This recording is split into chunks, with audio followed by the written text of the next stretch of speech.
On his birthday, his daughter pointed at the corner of the attic and said, "We should throw these away, they're just trash." The words cut deeper than knives, because the trash was his life's work. Dusty canvases, warped by time, once touched by the trembling hope of his younger hands. They laughed as they pulled them into the light, the son-in-law smirking as though he were cleaning cobwebs, the grandchildren giggling at the cracked frames and faded oils. Every brushstroke that once carried his soul was reduced to a joke, and he stood there, silent, absorbing their mockery the way he had once absorbed rain on long walks home from the studio, cold, familiar, inevitable. The attic had always been his sanctuary. Years ago it smelled of linseed oil, turpentine, and damp canvas. Now it smelled of dust and neglect. Each painting held a story. A portrait sketched during sleepless nights, a landscape born from hunger and longing, a still life painted when he had nothing but faith to keep him steady. Yet to them, none of it mattered. They saw only old wood and cracked color. His life, to their eyes, was a pile of forgotten relics, clutter to be cleared away in a single afternoon. He wanted to speak, to tell them about the nights he starved so he could afford paint, the days he poured out his heart on canvas when the world turned its back on him.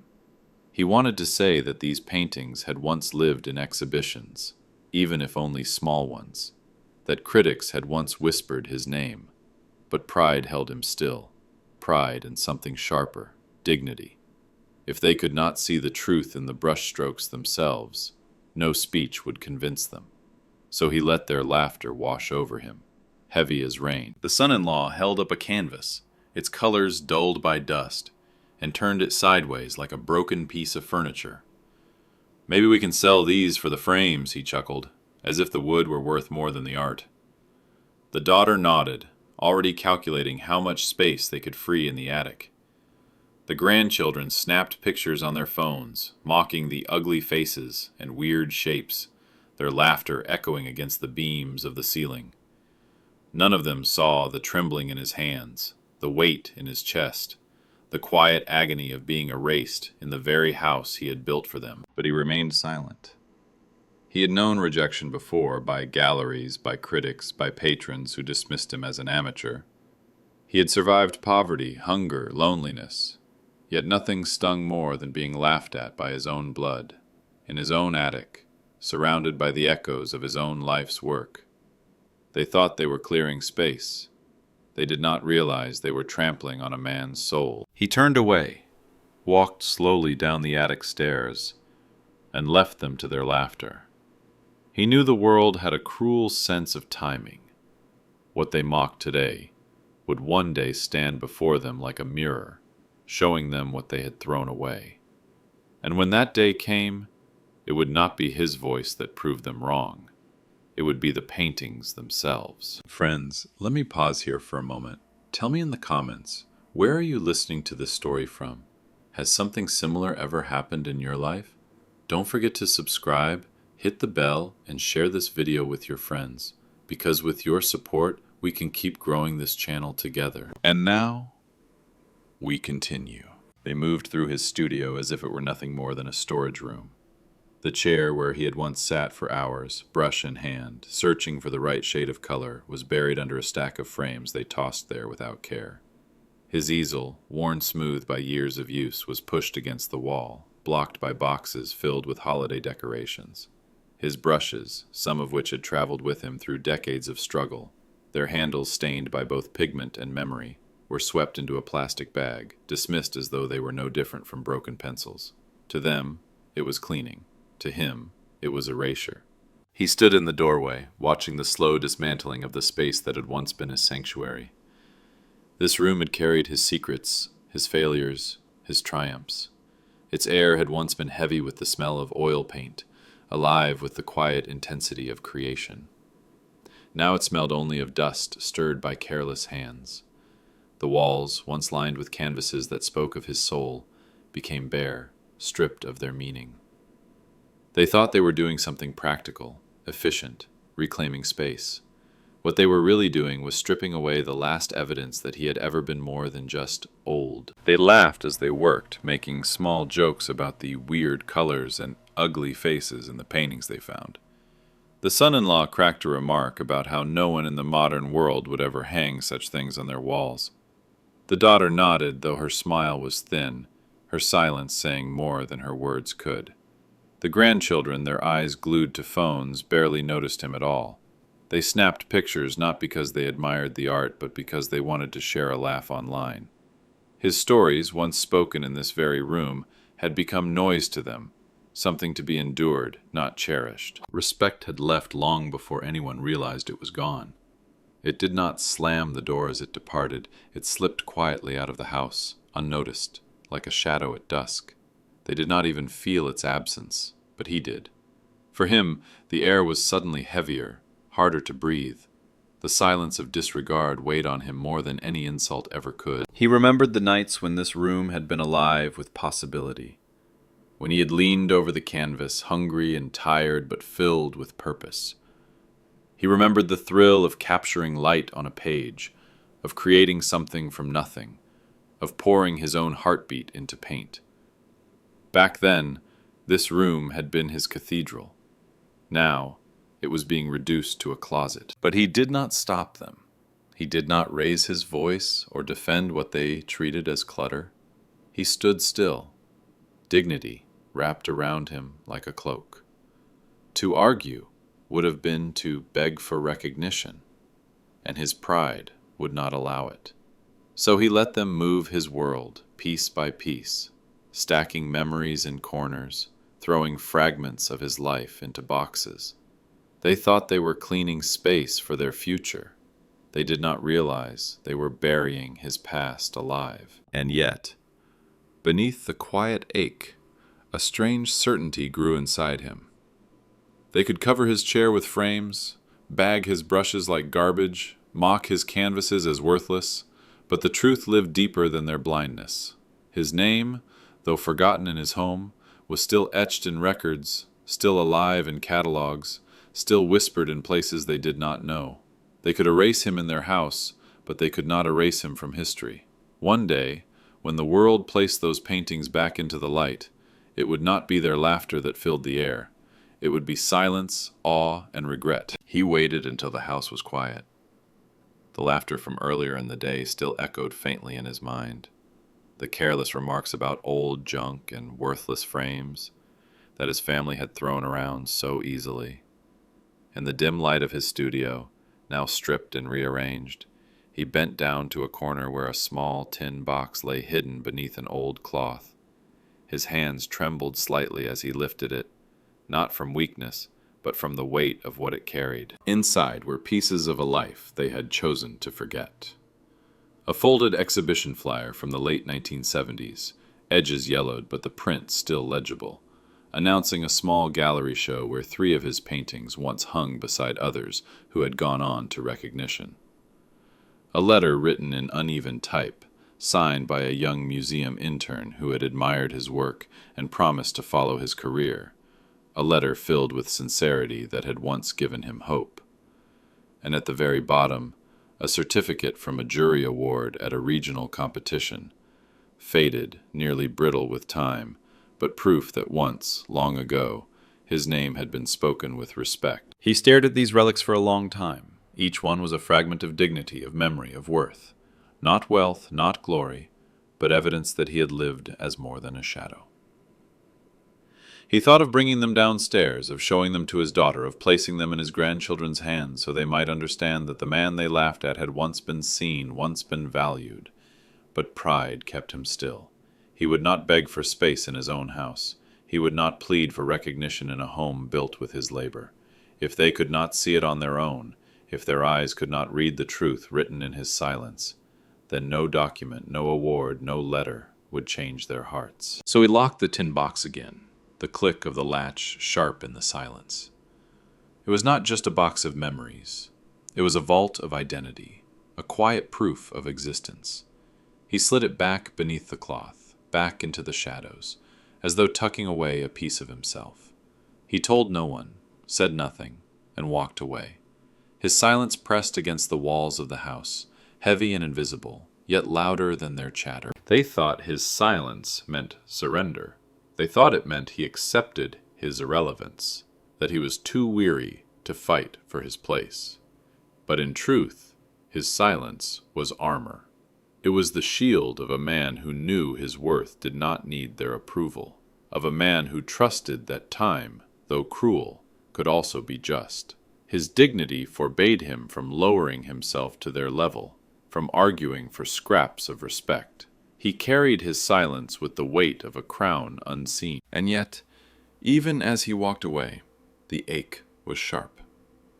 It is one thing to be rejected by strangers, to be forgotten by critics. It is another to be erased by the very people you once fed, clothed, and protected. That silence, heavy as stone, filled every corner of him, pressing against his ribs, tightening in his chest. He bore it alone, because pride demanded it, but deep inside, he knew this silence would not remain hidden forever. One day, the world would knock at their door, and the laughter that had filled his attic would turn into silence of their own, the silence of shame. The idea came not from reverence, not from curiosity, but from greed disguised as practicality. The son-in-law, restless and ambitious, looked at the stack of canvases not as pieces of a man's soul, but as items to be flipped, quick and effortless. He saw dust and cracked paint and thought only of money, of how even garbage could be turned into coins if sold to the right fool. "Why not post them online?" he said one evening, tapping his phone as casually as if he were scrolling through sports scores. "Someone out there might pay for this old stuff." And so the mockery transformed into a plan. The same canvases that had been laughed at, tossed aside, treated as clutter, were now dragged back into the light, not to be honored, but to be exploited. He snapped photographs in poor light, leaning canvases against dirty walls, capturing them not as art, but as discarded objects. The flash of the camera flattened colors, made brushstrokes look clumsy, lines appear crude.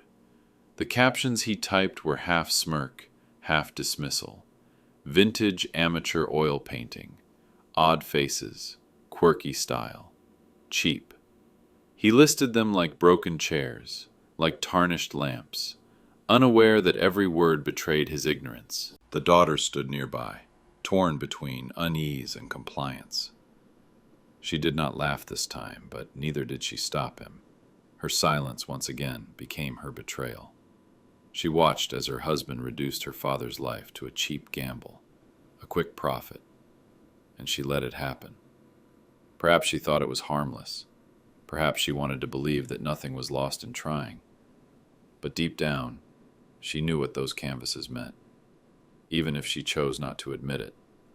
Her silence weighed on the room heavier than her husband's greed. The grandchildren joined in, snapping their own pictures, uploading them to social media with mocking captions, Grandpa's weird paintings, who would ever hang this? They laughed as strangers online left comments, some cruel, some joking, none understanding. To them it was entertainment. To him it was agony. He watched from the shadows of the hallway, hearing their laughter seep under the door, and felt the same ache he had felt in the attic, that sharp, invisible wound of being erased by those he had once lifted above himself. He did not stop them. Pride would not let him beg. Dignity would not let him plead. He carried his silence like armor, but the weight of it pressed harder with each flash of the camera, each careless caption. His paintings, his prayers on canvas, his nights of hunger, his mornings of discipline, were being auctioned into ridicule, stripped of their soul, treated as novelty. And yet, even in that moment of betrayal, fate was already stirring. For art, once born, carries its truth regardless of who mocks it. The brushstrokes still whispered the language of his hands. The pigments still bore the signature of his vision, whether his family recognized it or not. The son-in-law thought he was clever, thought he was turning junk into money. What he did not realize was that every careless photograph, Every sneering caption was sending the paintings into the wide world where eyes sharper than his would see, eyes that knew art, eyes that remembered names. The old man sat in silence that night, listening to the sound of keys clicking, photos uploading, laughter spilling into the air. He closed his eyes, and though his heart ached, he allowed himself one quiet thought. The world has a way of finding what arrogance tries to bury. They did it quietly, as though secrecy would cleanse the act of its betrayal. 2 canvases, chosen at random from the dusty stack, vanished one morning without a word. He noticed the gap in the pile, the faint imprint left where they had leaned for years, but no one said anything. His daughter busied herself in the kitchen. Her husband whistled as he left the house. The grandchildren scrolled their phones in silence. The absence was deliberate, but the silence around it was louder than any confession. The truth came to him not in their words, but in a crumpled piece of paper left on the hallway table, a receipt from a neighborhood dealer. The handwriting was scrawled, the ink uneven, but the words cut like a blade. For appraisal, anonymous elderly owner. His name was gone, erased with a flick of a pen, replaced by an empty label. Not father, not artist, not even a man, just anonymous. As if decades of struggle, sacrifice, and creation could be reduced to nothing in the language of commerce. He sat at the table, holding the slip of paper between his fingers, feeling its thinness, its fragility. How easy it was to erase someone when you never truly saw them. His hands shook, not from age, but from the quiet rage of being stripped of identity. They had not only taken his work without permission, they had stolen his name, the one thing that had followed him through hunger and rejection, the one thing no critic could ever take from him. And now, his own family had handed it over like trash, trading it for the empty convenience of anonymity. The dealer, no doubt, had glanced at the paintings with the quick eye of someone accustomed to sorting junk from jewels. To him, they were curiosities, odd works by a forgotten hand. Yet even he, with all his indifference, had sensed something. The underpainting, the texture of the strokes, the way light clung stubbornly to the canvas. It hinted at skill, at authenticity, but without a name, without a story, they were only orphans in the world of art. And so the dealer scribbled, "Anonymous elderly owner," on his receipt, never knowing that the man who held that paper was the very hand behind the brush. The family did not return to tell him. They did not ask if he remembered where those paintings came from, or what nights of hunger had birthed them. They did not even consider that his consent mattered. To them, he was an obstacle, a shadow, a voice too inconvenient to acknowledge. They thought they were clever, thought they were moving forward, thought they were finally turning junk into opportunity. But in truth, they were digging their own shame, stroke by stroke, decision by decision, while the old man sat in silence, carrying a wound deeper than any blade could cut. That night, he went to the attic alone. The air was cold, the dust thicker now that so many frames had been moved and disturbed.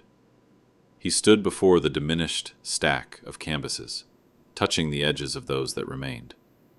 Each one felt like a heartbeat, fragile but alive. He whispered no prayers, asked for no justice. Instead, he closed his eyes and allowed the weight of silence to press down upon him. He would not fight them. He would not plead with them. He would not beg for what was already his. Time had its own way of speaking, and truth had its own way of surviving. As he descended the stairs, the receipt still burning in his pocket, he thought of one simple reality. They had erased his name in ink, but ink fades. The truth written in brushstrokes does not. The dealer was not an educated critic, not a scholar, not someone who lived and breathed art history, but he had seen enough canvases pass through his hands to know when something was different. One afternoon, as the light struck one of the paintings at just the right angle, he noticed a faint crack in the varnish. He leaned closer, running his finger lightly across the chipped surface, and there it was, a trace of letters, ghost-like, almost erased by time and by deliberate concealment. The faint outline of initials, long hidden beneath layers of paint, emerged like a whisper from the past. At first he thought it was nothing, just a mark left by age. But the more he looked, the more he realized it was deliberate. Someone had once signed this canvas. Someone had once claimed it with pride, and those initials, though blurred and nearly lost, spoke with the quiet authority of truth. These were not copies, not imitations, not the work of a hobbyist. They were originals, tied to a hand with more weight than the family knew. Whispers began in the dealer's small circle. A colleague passing through the shop paused longer than expected before the canvas. Another mentioned a name, an artist who had shown briefly in regional galleries in the 1970s, an artist whose early catalog was incomplete. The dealer began to wonder, what if these paintings, dragged in with smirks and mockery, were not worthless after all? What if the family had been sitting on something real, something of value, something that belonged not to anonymity, but to legacy? The family, when word reached them, felt not wonder but fear. The son-in-law, quick to sense the danger, pressed his lips into a tight line. If the truth came out, that the paintings were authentic, that the man they called useless was their rightful creator, then everything they had mocked would turn into a mirror of their shame. They chose secrecy. Better to keep the old man in the dark, better to let him believe his work meant nothing, than to face the weight of their betrayal. So they met in whispers of their own. "Don't tell him," the son-in-law insisted, shoving the receipt into a drawer. "He wouldn't understand anyway. He'd only get in the way." The daughter, her silence once more a blade sharper than words, said nothing. Her eyes darted to the floor, her heart pounding, but she agreed by omission. The grandchildren, caught up in their own world of screens and distractions, shrugged. To them it was only a game, a chance that maybe the junk in the attic could turn into money, into status, into something to boast about online. Meanwhile, the old man sat alone in his room, unaware of the whispers surrounding his work, unaware that his initials had tried to break free from beneath layers of varnish, unaware that fate was already preparing its stage. He stared at his hands, the same hands that had painted through nights of hunger, that had gripped brushes when no one else believed in him. Those hands now rested quietly, folded in his lap, as though resigned to invisibility. But shadows once cast cannot hide forever. The more they tried to bury the truth, the more it pressed against them, demanding light. The initials beneath the varnish were only the beginning, a crack in the wall of lies. The paintings themselves, patient and enduring, carried his name, even when no one spoke it. And soon, what they tried to suppress in secrecy would rise against them in the open, turning their betrayal into the very stage of his vindication. The listing went online like any other. Poor photographs taken under yellow light, clumsy descriptions typed with indifference, a price tag that revealed more ignorance than knowledge. To the family, it was just another attempt to flip old junk. They expected a trickle of half-amused buyers, maybe a hobbyist who wanted cheap canvas for practice. But the internet has a way of letting truth travel farther than those who try to bury it. In the cluttered silence of an auction house office, a researcher scrolled past the listing and stopped cold. Her eyes, trained over years of sifting through forgeries and forgotten gems, lingered on the brushstrokes. The photos were poor, the angles careless, but something in the curves of the paint, the layering of color, the stubborn boldness of the composition, it stirred memory. She leaned closer to her screen. She remembered catalog pages, faded reproductions from an exhibition decades ago.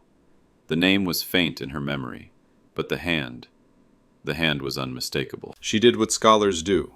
She compared. She dug into the archives, pulling digital files of works documented in the 1970s, grainy photographs clipped from journals and exhibition flyers. The resemblance was undeniable. This was not the clumsy dabbling of an amateur. This was the same eye, the same courage in line, the same restless energy that critics once said carried promise before the artist slipped into silence. Could it be that these canvases, dismissed and ridiculed, were part of a missing thread in art history? Her heart raced, but her professionalism remained steady. She drafted an email, formal but firm, every word precise. We have reason to believe the works currently offered are by a documented artist whose early catalog is incomplete. To proceed further, we require provenance. We also require the direct consent of the artist if he is indeed still living. The message reached the family like a stone through glass. The son-in-law read it first, his face hardening as he realized what it meant. This was no longer a game of flipping worthless things for cash. This was no longer about frames or storage space. Someone in the wider world had seen value where he had seen nothing. Someone recognized what he had mocked. His arrogance cracked, not because he wanted to honor the truth, but because he feared exposure. The daughter read the email next, her hands shaking. The words, "if he is indeed still living," burned into her. She thought of her father, sitting in silence in his room, his paintings buried in dust, his name erased in their conversations. He was not only alive, he was sitting just a few feet away. Yet to the world outside, to the people who cared about art more than family politics, he was still the artist, still the hand behind the canvas. She felt shame rise in her throat, choking her, but she said nothing. Silence had become her prison. They did not tell him. They locked the email away, deleted it from sight, whispering about what to do. The son-in-law argued that they could handle it without him, that they didn't need to involve the old man. But the words in the email were clear. Without the artist's consent, there would be no recognition, no sale, no future. His name was the gatekeeper, and no ambition could break through without it. And still, he sat in the house, unaware of the storm gathering outside, unaware that his brushstrokes had been recognized by a stranger who cared more for truth than his own blood did. He drank his tea slowly, looked at the fading light through the window, and thought perhaps his work would never speak again. But far away, in offices filled with archives and sharp eyes, his name was stirring. The world was beginning to knock on the door his family had tried to shut forever. They laughed once at his paintings. Now whispers were forming beyond their walls, whispers too strong to silence, and those whispers were on their way to becoming a voice that would demand to be heard. The email came like a quiet thunderclap. Who holds authorship and consignment rights? It was a simple question, professional in tone, polite in phrasing, yet it carried the force of truth that no amount of arrogance could deflect. The words glowed on the screen, each syllable exposing what they had tried to hide. The room where the family sat fell silent, the kind of silence that makes the air feel heavy, that makes even the sound of breathing seem loud. The son-in-law read it first, his face draining of color. All his confidence, his smooth talk of flipping canvases and turning trash into profit, shattered with a single inquiry. He had never thought beyond the immediate gain, never considered that the world might demand legitimacy, that institutions might ask for proof. He believed he could erase the old man's name as easily as scribbling "anonymous elderly owner" on a receipt. Now the walls were closing in, and his bravado collapsed into panic. He tried to form words, but his throat was dry, his tongue heavy. The question pierced deeper than any accusation could. Who truly owns this? The daughter sat nearby, her hands clutching her knees, her eyes fixed on the floor, as if it might open and swallow her. She could not meet the gaze of her husband, nor the imagined gaze of the father she had betrayed. She remembered the attic, the laughter, the careless way she had nodded when they called his work trash. She remembered the receipt that had reduced her father to anonymous. Now the auction house, strangers who had never stepped foot in their home, were restoring to him what his own family had denied: authorship. The shame pressed down on her so heavily she could barely breathe. Even the grandchildren, though they did not fully understand the legal language, felt the shift. They looked around the room nervously, sensing the weight of something that could not be joked away. Their phones, once used to mock his art, now lay forgotten in their hands. They could see the cracks in their parents' confidence, the fear trembling in their voices, and they realized, though only dimly, that the man they had dismissed was not the one in trouble. The question did not accuse him. It accused them. The son-in-law tried to mutter an answer, something about family ownership, about inheritance, about handling the rights collectively. But even as the words stumbled from his lips, he knew they were hollow. The auction house would not be fooled. They wanted the name, the signature, the hand that painted the work. And that hand belonged to only one man, the man who sat quietly in his room, forgotten, erased, but never gone. Silence stretched, longer and longer. It filled the spaces between them, pressed against their throats, forced them to see themselves clearly. It became a mirror, showing each of them their betrayal. The daughter saw her cowardice, the grandchildren their mockery, the son-in-law his arrogance. None of them could speak, because every word they might have said would crumble against the truth that he was the artist, the truth that without him they were nothing more than thieves fumbling in the dark. And upstairs, unaware of the question that had just shaken his family to its core, the old painter sat by the window. The fading light fell across his face, soft and golden, as he turned a pencil in his hand. He thought perhaps he might sketch again. Just a line, just a curve, just to remind himself that his hands still remembered. He had no idea that far away, his name was already stirring, and that in this very moment, silence was working in his favor, making his absence louder than their presence. The question hung in the air, unanswered. Who holds authorship and consignment rights? The family could not say his name, not because they didn't know it, but because they knew, at last, that the name they had erased was the only one the world wanted to hear. The truth did not arrive in thunder, but in steady, undeniable strokes, like light seeping through cracks in a closed door until the whole room is illuminated. The auction house, thorough and meticulous, began its work. They sent the canvases for pigment analysis, and the results told a story science cannot lie about.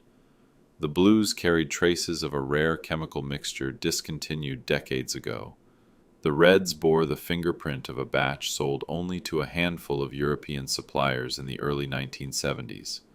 The very dust woven into the paint layers spoke of time and place. It was as if the canvases themselves rose up to declare, "We are not copies. We are not junk. We are originals." Then came the catalog stamps. Faded, almost invisible to the casual eye, but clear under magnification.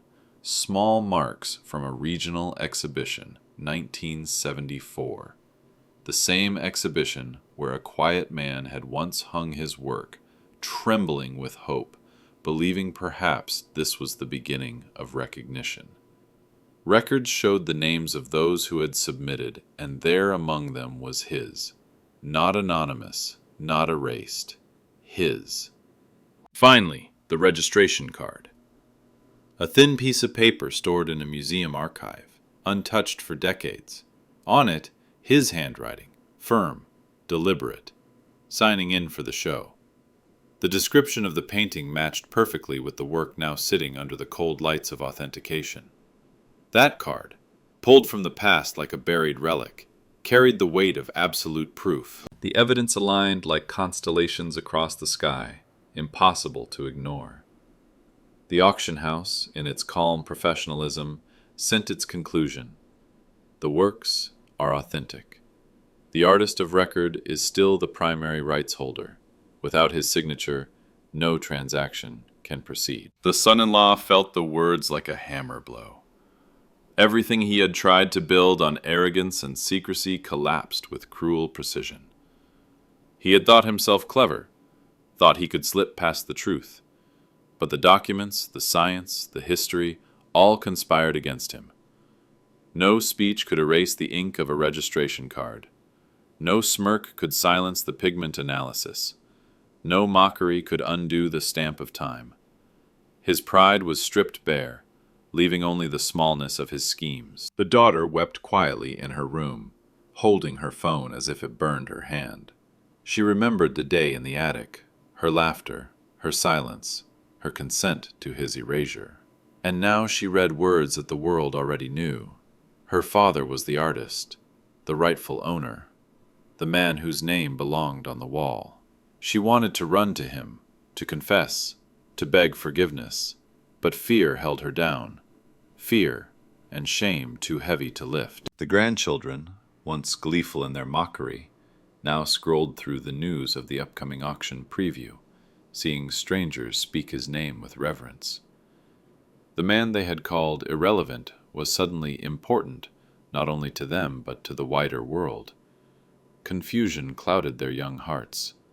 They realized too late that they had laughed at greatness, turned their backs on a legacy that was never theirs to judge. And the old painter, still unaware of the full storm swirling beyond his home, sat quietly at his desk. He held the small tin box, opened it, and reread the old letter from the museum intern, the one who had once promised to follow his career. For years that promise had seemed broken, forgotten. But now, somewhere deep inside, he felt a stirring, as though time itself had circled back, carrying his name on unseen winds. The truth had spoken, not in arguments, not in shouting, not in desperate pleas, but in evidence, in documents, in the undeniable alignment of history. The man who had been mocked, silenced, erased, was the only one who mattered. Without his hand, without his approval, without his signature, nothing moved. He arrived at the preview without fanfare, walking slowly with the weight of years, but also with a stillness that carried more authority than any announcement could. No one introduced him as he stepped into the grand hall of the auction house. The polished floor gleamed under the soft glow of spotlights, and the air carried the hushed reverence of a space where history was about to be unveiled. Technicians moved carefully with ladders and brushes, adjusting lights, leveling canvases, preparing the walls for the crowd that would come tomorrow. He did not announce himself.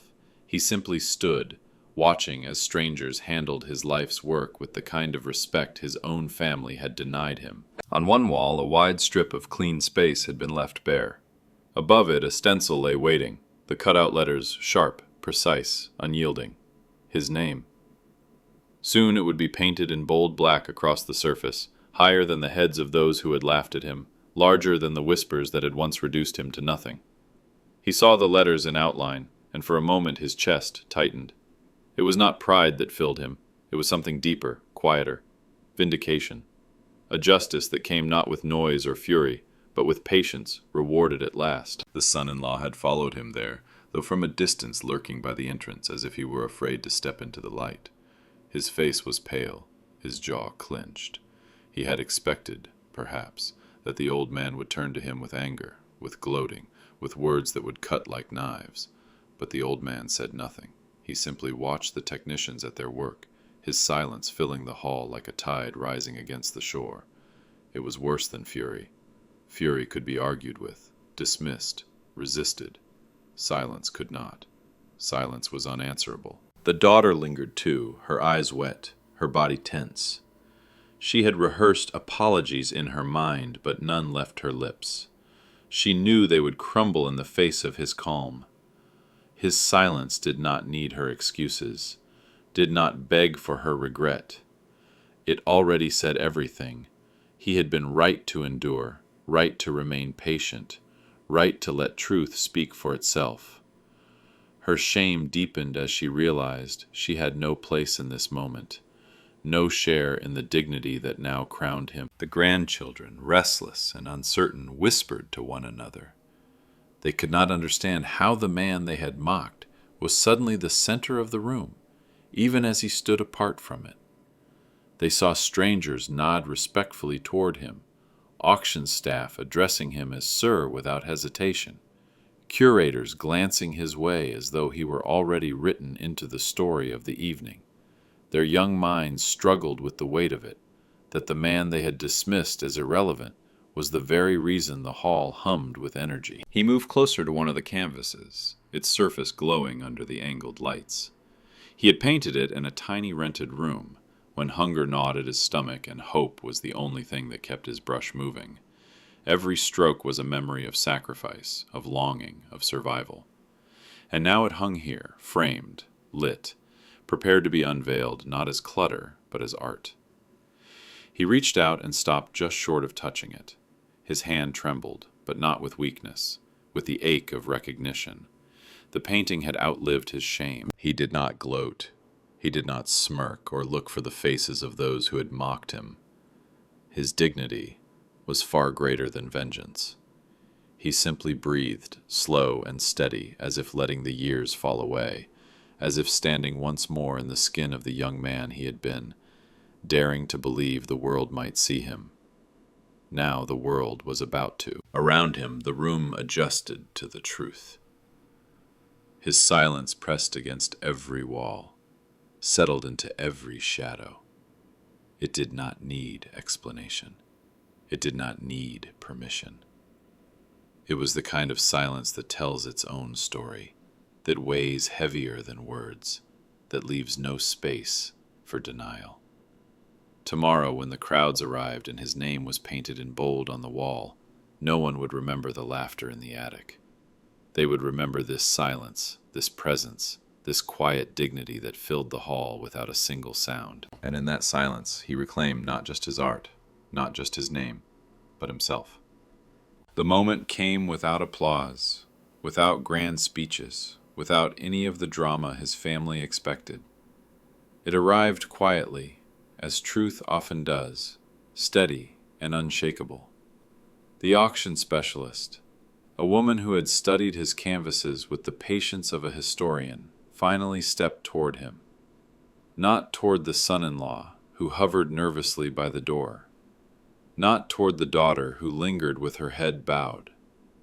Not toward the restless grandchildren, shifting uncomfortably at the edge of the room.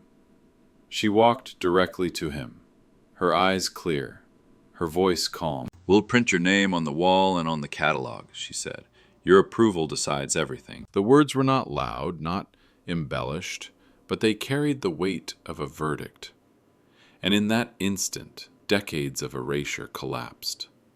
The laughter in the attic, the careless remarks, the receipt that had called him anonymous, all of it shattered beneath the force of those simple, official words. His name, once silenced within his own home, was now to be written in ink and light, hung higher than the arrogance that had tried to bury it. The son-in-law felt the floor tilt beneath him. All the confidence with which he had spoken of flipping old junk, all the smugness with which he had erased the old man's authorship, turned to ash. He wanted to argue, to step forward, to reclaim some authority, but the specialist did not even glance his way. He was invisible now, the way he had tried to make the old man invisible. His pride crumbled in silence, and shame clung to him like a second skin. The daughter's breath caught in her throat. She had dreamed of hearing her father honored again, but she had buried that dream under the weight of her complicity. Now, hearing it spoken by a stranger, she felt her heart ache with both relief and regret. She remembered the day she had called his canvases clutter. She remembered the times she had turned her eyes away instead of defending him, and now, here was the world doing what she had failed to do, lifting him into the light, restoring to him the dignity she had denied. Tears welled, but she could not lift her eyes to meet his. The grandchildren, silent at last, shifted uneasily. They had mocked him, posted his paintings online as jokes, laughed at the brushstrokes that now made curators whisper with awe. They could not understand how the same images they had ridiculed were suddenly treasures, but they could feel it, the respect in the room, the way even the technicians paused their work when the specialist spoke to him. It was no longer a game. Their grandfather was no longer a shadow. He was the the name everyone was waiting for, and he, the old painter, stood with his hands folded before him, his expression calm. He did not smile broadly. He did not laugh at their shame. He did not gloat. His dignity was too great for that.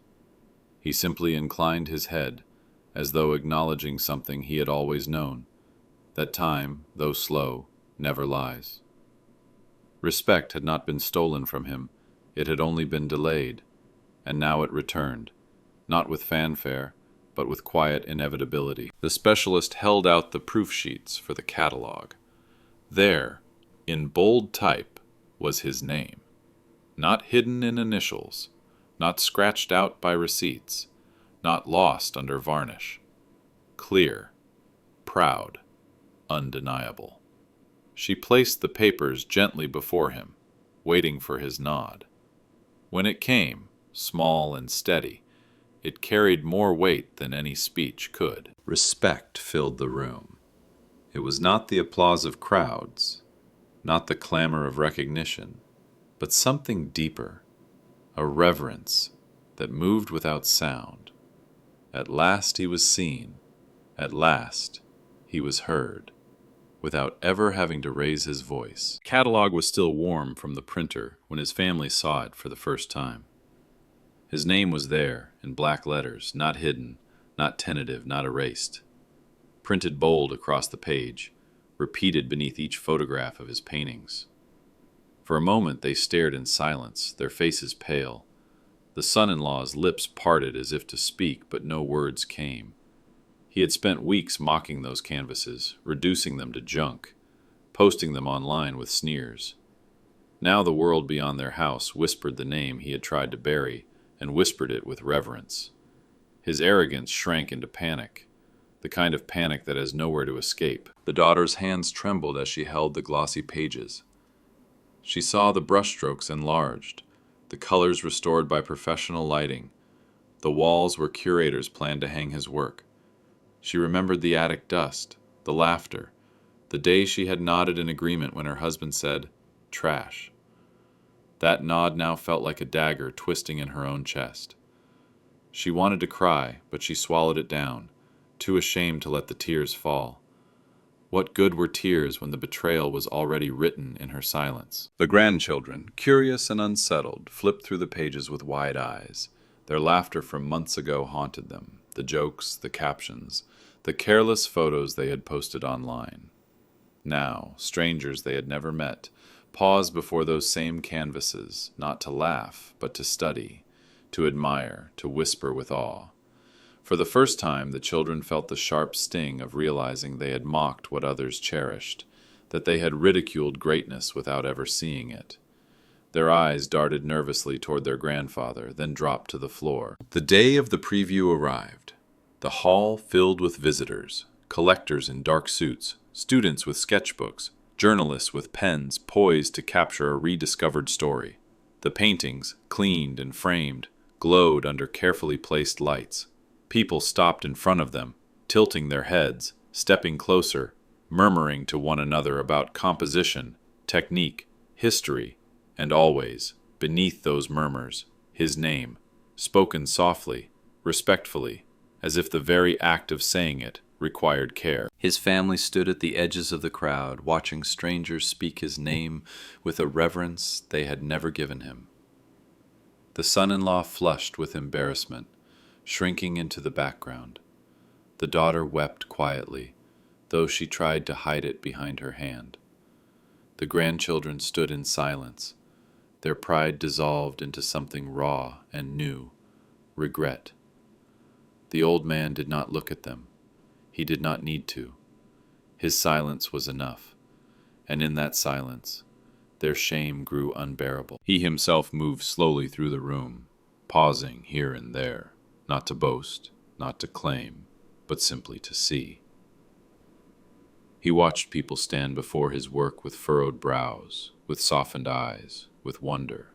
He heard strangers say what his family never had. The hand is strong, the vision is real. This name deserves to be remembered.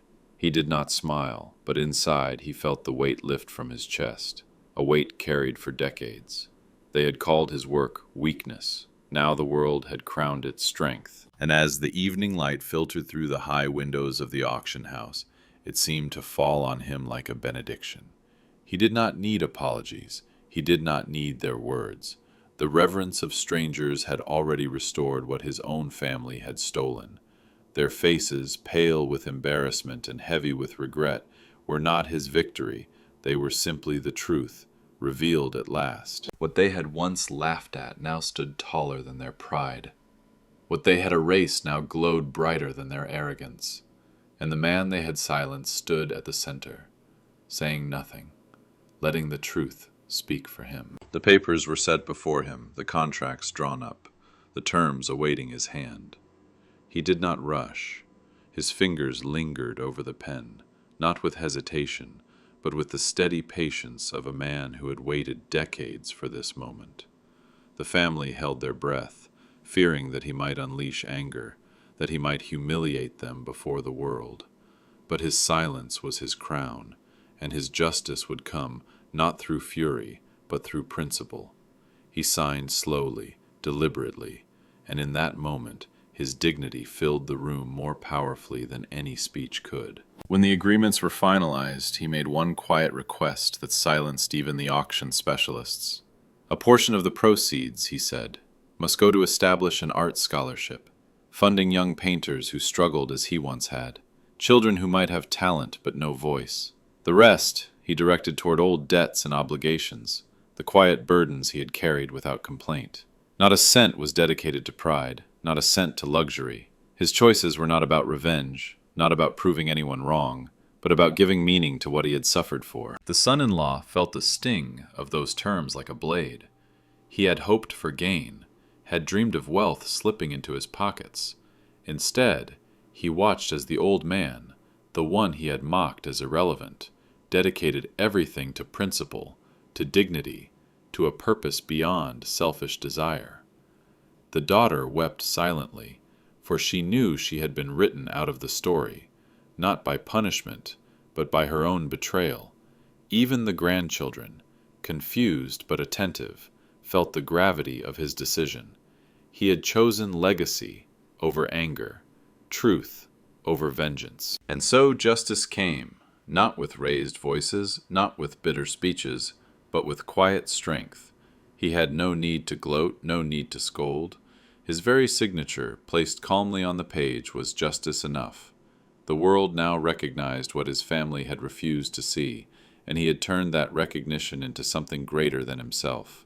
His justice was not fueled by rage, it was carried by dignity, and in its calm it was more devastating than fury could ever be. Preview night arrived with a hushed electricity, the kind of air that feels charged before a storm.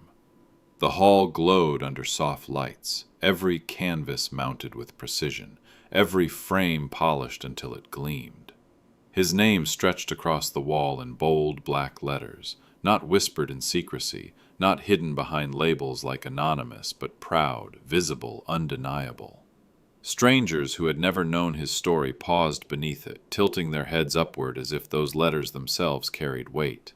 His family stood in the crowd, their faces pale, their eyes refusing to meet his, for they knew now what the world saw so clearly, that the man they had dismissed as worthless was the name everyone came to honor. The paintings breathed again under the light. The pigments, once dulled by attic dust, came alive as if they had been waiting for this very moment. People pressed closer, murmuring about the depth of the strokes, the defiance in the colors, the courage of a hand unafraid to capture truth. Journalists scribbled notes. Collectors whispered to one another with growing urgency. The room pulsed with anticipation, with reverence, with a respect too heavy to be contained. Then the auction began. Numbers rose quickly, soaring past the initial estimates, past the cautious predictions of the house. Each time the hammer lifted, the air grew tighter, every strike echoing not just as a sale, but as a proclamation. This work mattered. This artist mattered. This name mattered. What they had called junk, what they had mocked, what they had tried to erase, was now commanding sums that silenced every doubt. When the hammer fell for the final time, far above the highest expectation, Applause erupted across the hall. It was not polite clapping, not casual courtesy. It was the thunder of recognition, the sound of justice given form. And he, standing near the back, did not step forward to soak in the glory. He did not raise his arms in triumph, did not turn to gloat. He bowed his head slightly, a gesture not of pride but of blessing. It was not the applause that mattered to him, but the truth finally set free. The family, caught in the swell of noise, felt the weight of their shame heavier than ever. They had laughed in the attic. They had erased his name with ink. They had reduced his life to clutter. Now the same name towered over them, spoken with reverence, applauded by strangers. They could not undo what they had done, could not take back the cruelty of their silence. And as the old man stood in quiet dignity, they understood at last. His silence had been his crown, his patience his weapon, his dignity his victory. The applause faded, but the truth remained written on the walls, etched into the memory of everyone present. His legacy had risen above betrayal, above time, above the pettiness of those who had tried to erase him.